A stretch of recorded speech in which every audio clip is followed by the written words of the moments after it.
In today's lecture, we are going to do the stability analysis, and today's lecture will be in the form of a tutorial. We take a specific problem and then try to do it on the board so that you can follow closely what I am doing, and then you can replicate it for other problems of your interest. Today's problem is to do a stability analysis for the same one-dimensional wave equation which we have been considering earlier, but with an implicit scheme. So, we are going to do FTCS scheme for the one-dimensional linear wave equation. And what we mean by FTCS scheme is forward in time, central in space, but an implicit scheme. And we will try to do the von Neumann stability analysis for this and investigate the stability conditions for this particular case.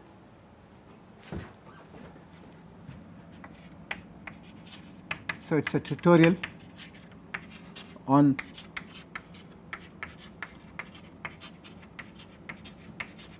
von Neumann stability analysis.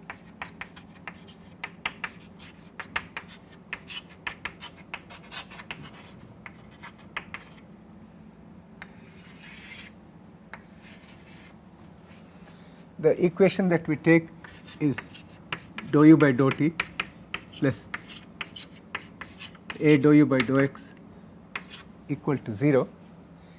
This is on a domain 0 less than x less than capital L, and with uniform grid spacing of delta x with periodic boundary conditions. So that, and a is constant.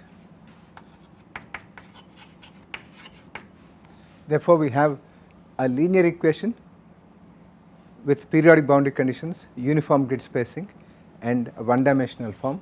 We can apply the von Neumann stability analysis for this, and we are going to consider the forward in time, central in space, implicit scheme.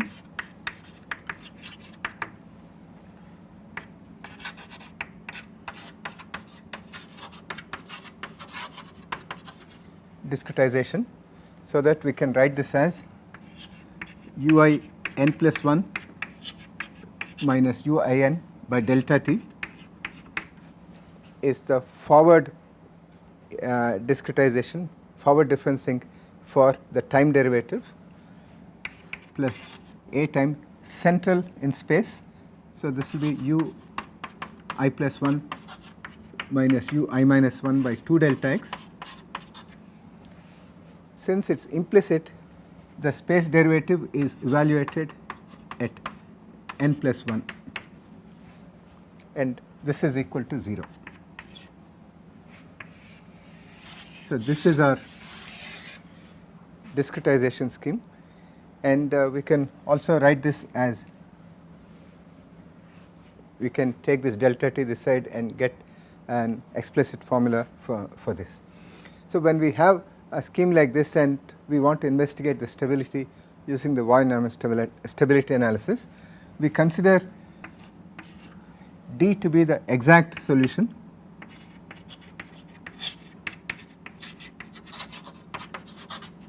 and N to be the numerically computed solution,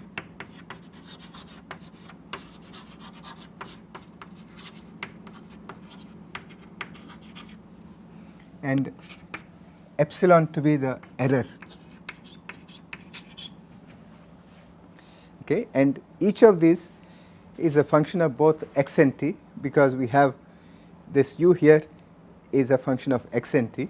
Therefore, we denote the space x by the space index I and the time by the time index superscript n here, and this will be the exact solution at time of xt, and this is also at time of x and t, and this is at time of x and t.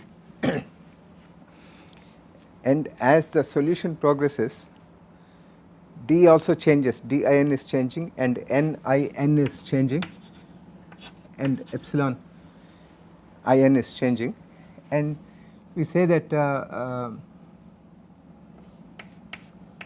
the numerical solution is the exact solution plus an error, and therefore we can say that n is din like this.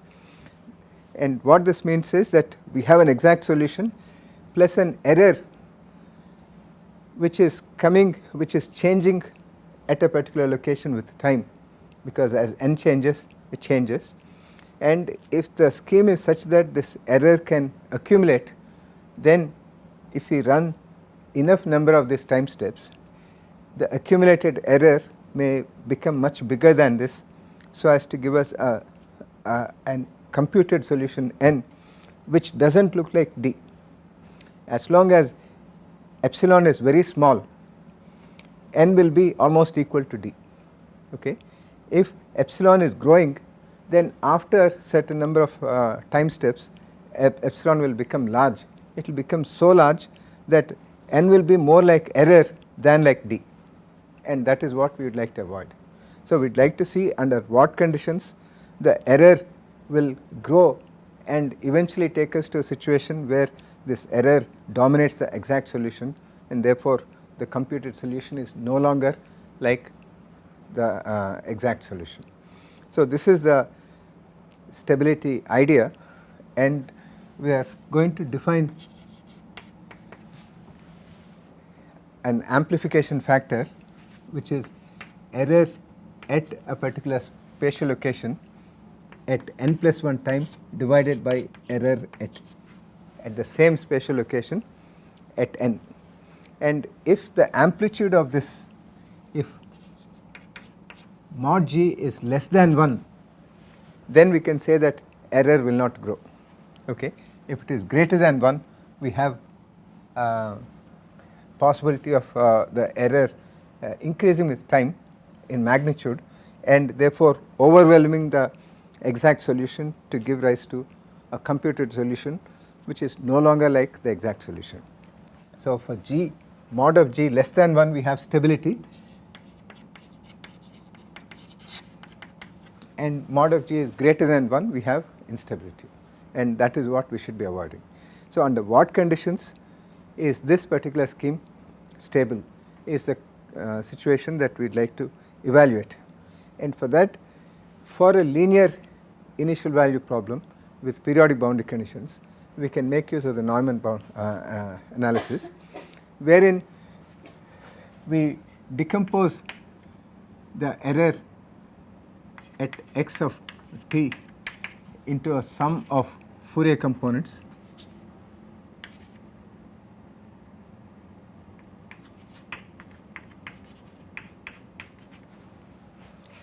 and m varies from 0 to capital M, and m is given by km is given by m pi by L, and m is 0, 1, 2 up to capital M, where capital M is L by delta x. Okay. So these are the Fourier components, these are the m capital M plus 1 number of Fourier components which are present in this series, and each of this is a sinusoidal component with an amplitude and with a sinusoidal variation given by this exponential this function with j equal to square root of minus 1. And because we are looking at a linear equation, the contribution of each of these Fourier components can be added at any time to give rise to the total error at a particular spatial location at that particular temporal location. And because this superposition principle is possible to look at the evolution of the error, we can take any particular wave component and we try to investigate the stability condition. So we look at the specific component mth wave component at location I and time step location n, and we write this as Bm minus j km delta x, where km is the corresponding wave number for this, and because we are going to look at whether it's going to increase with time, and we are going to take the ratio here, we can also write this as exponential of a n delta t exponential of j km delta x here. Okay, so that this is at time t, and the error of the same component, mth wave component, at the same location at the next time step n plus 1 is therefore given by exponential of a times, no, we have already used a here.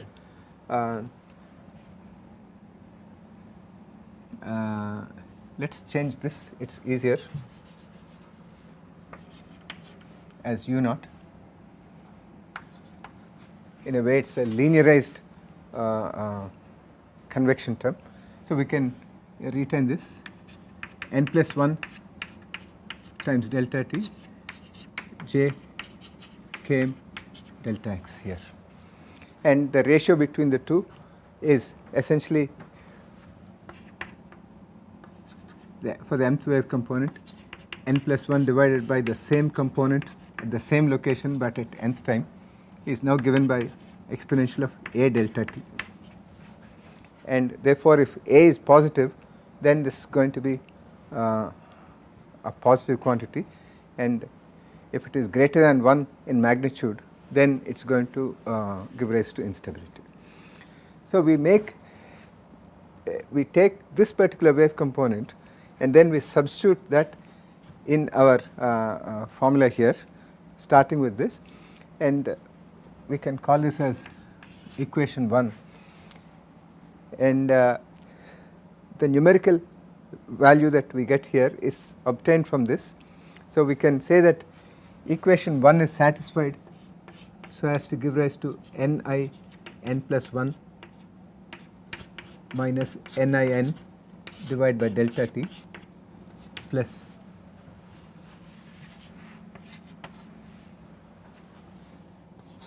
u naught times n I plus 1 n plus 1 minus n I minus 1 n plus 1 divided by 2 delta x equal to 0. So this is our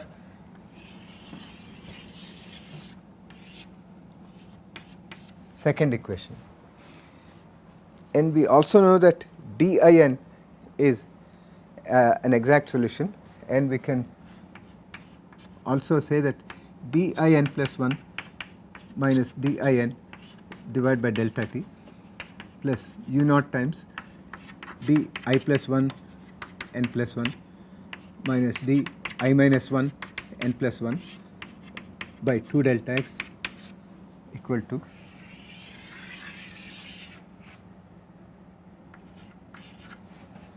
0, and that is equation number 3 here. And we also have this expression, and we can substitute this here, and then we can get a fourth expression, which is din plus 1 plus epsilon in plus 1 is this quantity minus din plus din minus plus epsilon in, this whole thing divided by delta t plus u naught times this here, which is di plus 1 n plus 1 plus epsilon I plus 1 n plus 1 minus di minus 1 n plus 1 plus epsilon I minus 1 n plus 1, this whole thing. Okay, so this minus this whole thing divided by 2 delta x equal to 0. Now we can club all these d's together and we will be getting this, and this whole thing is equal to 0, and once we take out the d components, we will have an error evaluation equation as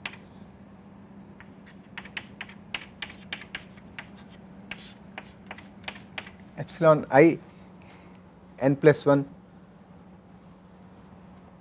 epsilon I n plus 1 minus epsilon I n divided by delta t plus u naught by 2 delta x times epsilon I plus 1 n plus 1 minus epsilon I minus 1 n plus 1 equal to 0. Okay. So, we can now take this delta t here, so that we have times delta t, which is still equal to 0, and this can be written u naught delta t by delta x is a courant number sigma. So, we can write this as epsilon I at n plus 1 minus epsilon I n plus sigma by 2 times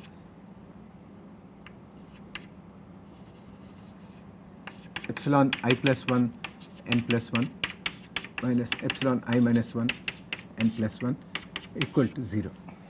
So, this is the error equation here, and then this error equation is decomposed into so many Fourier components, and we look at the mth component of this here, and therefore, we substitute this form into here, and we can write this as the mth component will be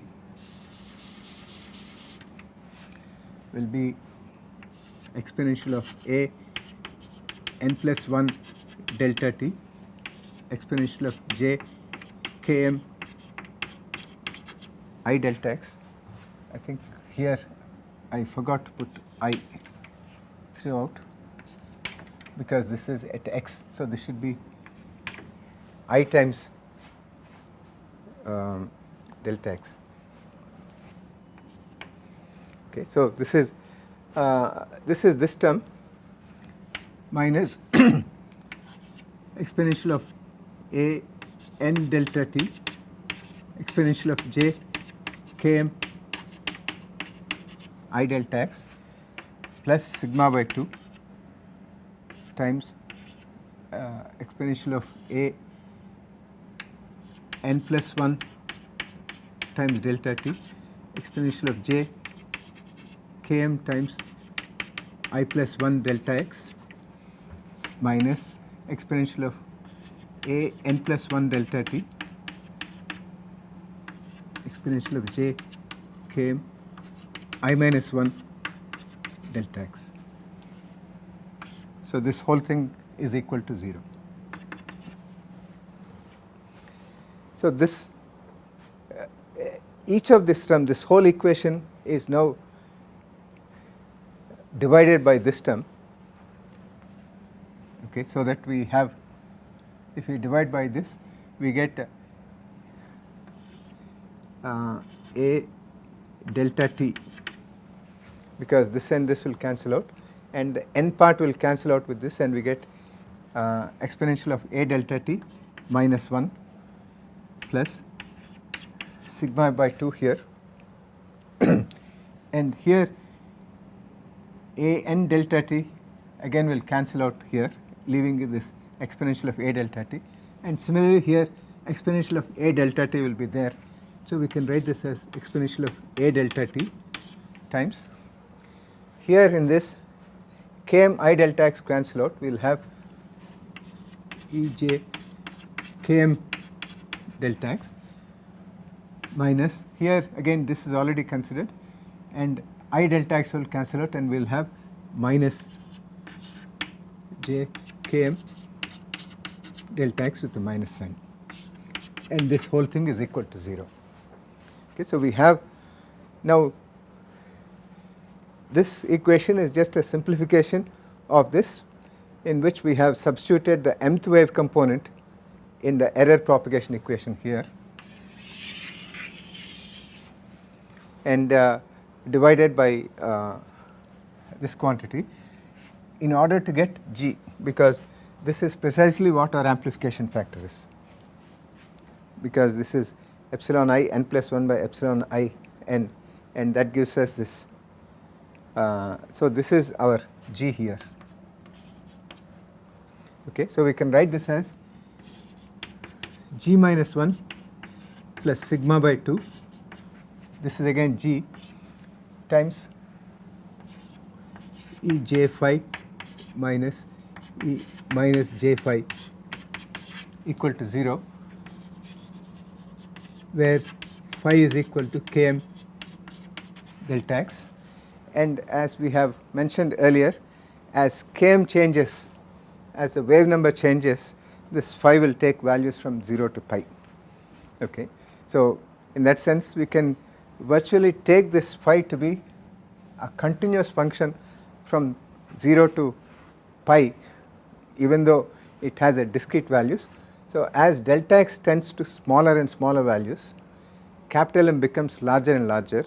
So that means that the number of steps taken to go from 0 to pi will increase, and it becomes, in the limiting case of delta x tending to 0, it becomes almost a continuous function of phi all the way from 0 to pi. And we also have the relation that E j phi is cosine phi plus j sin phi, and E minus j phi is cosine phi minus j sin phi here. And so if you take this to this minus this, you will be getting minus 2j sin phi, G minus 1 plus sigma by 2 times G times 2j sin phi equal to 0, or G equal to 1 by, so this 2 and this 2 will cancel out, and so we get G times 1 plus sigma j sin phi minus 1 equal to 0, or G equal to 1 by 1 plus j sigma sin phi.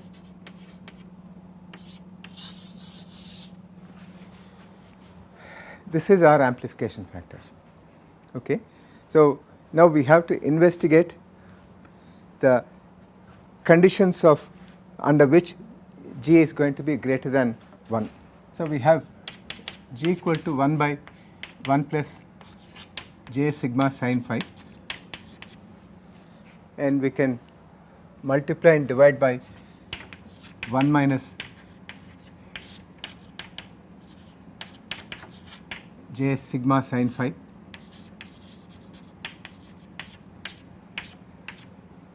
so as to get 1 minus sigma j sin phi, and we get 1 minus sigma square j square sin phi, and j square is minus 1, so we get 1 plus sigma square sin phi, sin square phi. This is a real quantity, and therefore this is our G here. So therefore we can write this G as 1 minus j sigma sin phi by 1 plus sigma square sin square phi, and the complex conjugate G star will be just 1 plus j sigma sin phi divided by 1 plus sigma square sin square phi, and we can write the square of the modulus of G as G times G star, and this is equal to 1 minus j sigma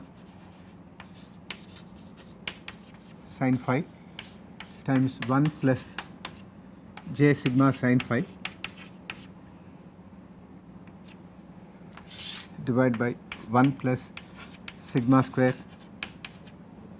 sin square phi whole square, because it's the same thing which is common, and this again gives us 1 plus sigma square sin square phi, so therefore it's 1 plus sigma square sin square phi.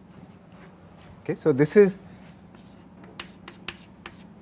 square of the magnitude. The numerator gives us 1 plus sigma square sine square phi. So, we cancel with one of these and then we have this. And what we see is that this is always less than 1 in the special case where phi is equal to 0 or 180, then this is equal to 1. Okay. Because sigma is u naught delta by delta t by delta x and we have sigma square here, then this is always less than or equal to 1 and therefore it is always stable.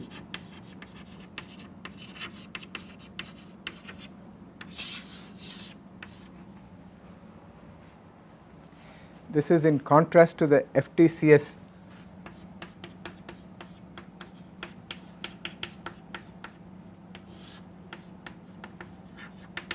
in the case of FTCS explicit, where we put this as ui n plus 1 n and ui minus 1 n here, then we have seen that G in this case is equal to 1 minus j sigma sin phi, and therefore G star is 1 plus sigma j sin phi, and therefore the square of the modulus is G times G star, and that is equal to 1 plus sigma square sin square phi, and this is always greater than or equal to 1, okay, except for the special case of phi equal to 0 or 180, this is greater than 1. So, that means that this is always unstable.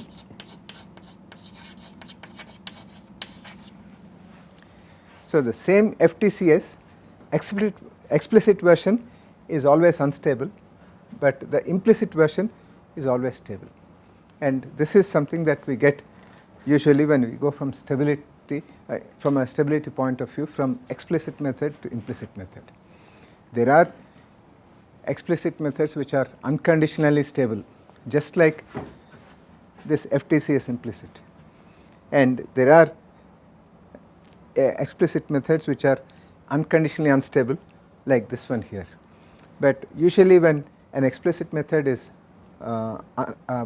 conditionally stable or unstable, the corresponding implicit method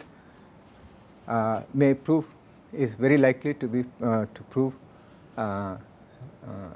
unconditionally stable, and therefore when we go for an implicit method, then we gain in terms of stability, okay, and that is something that we would like to demonstrate, and I hope from this tutorial we have learnt the mechanics of how to do the von Neumann stability analysis for a given discretization scheme. So, we start with finding the error evolution equation, either this or this, from the discretization, and then we investigate the stability of the mth wave component by substituting the corresponding expression for epsilon in as epsilon a n delta t times epsilon j km I delta x here, and then we find the amplification factor, and from the amplification factor we find the magnitude, and we see under what conditions the magnitude is greater than 1, and if the magnitude is greater than 1 for certain conditions, then it is conditionally stable or conditionally unstable. If for all conditions, if the magnitude is greater than 1, then it is always unstable, and if for all conditions of sigma and phi and all that, if it is stable, if it is less than 1, it is always stable. In the next class we are going to look at some more schemes, and then we are going to look at the stability analysis, and we will move on to the one dimensional scalar transport equation and look at the stability.